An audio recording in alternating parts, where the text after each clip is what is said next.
اعوذ باللہ من الشیطان الرجیم بسم اللہ الرحمن الرحیم السلام علیکم and welcome to my channel. دوستو، آج کی اس ویڈیو میں ہم برٹش نیشنل کارپس کے حوالے سے پڑھیں گے، جس کو مختصراً BNC بھی کہا جاتا ہے۔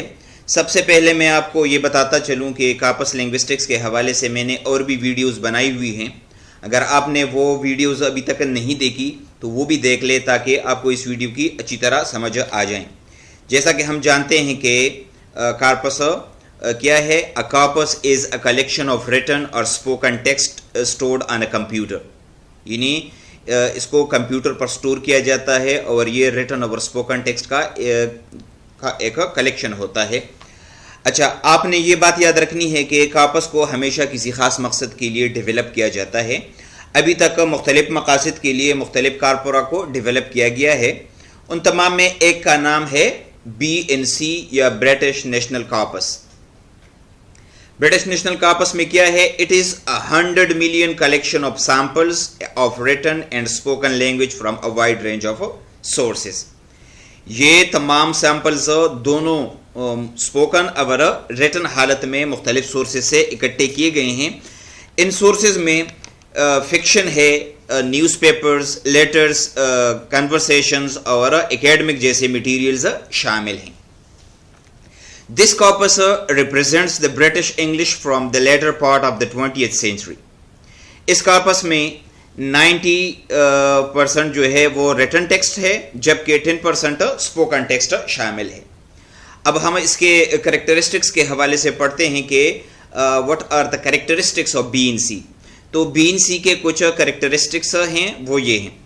Number first, the BNC is a monolingual corpus، یعنی یہ کارپس ایک ہی لینگویج یعنی برٹش لینگویج سے ڈیولپ کیا گیا ہے۔ Number second, it is a synchronic corpus and not a diachronic corpus, یعنی یہ صرف 20th سینچری کی انگلش کو ریپرزینٹ کرتا ہے۔ Okay, number third, it consists of 90% of written and 10% of spoken text. Number four, the written text consists of newspapers, research journals, periodicals and fiction books۔ Next جو characteristics ہے وہ ہے the spoken part consists of a transcription of spontaneous conversation and recording events۔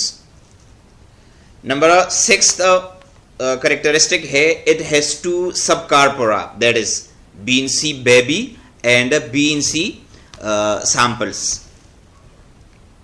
Okay, number 7, in it grammatical information has been tagged۔ grammatical information مثلا جو parts of speech ہوتے ہیں اس میں وہ ٹیگ کیے گئے ہیں۔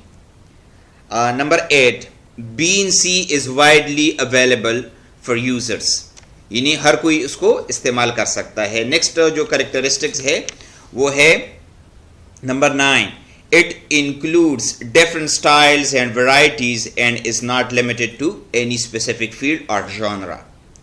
اس میں دونوں اسپوکن اور ریٹن لینگویج کی مثالیں شامل ہیں۔ تو دوستو، یہ تھا آج کا ہمارا ٹاپک۔ امید ہے آپ کو اس کی سمجھ آ گئی ہوگی۔ Thank you for watching. اللہ حافظ۔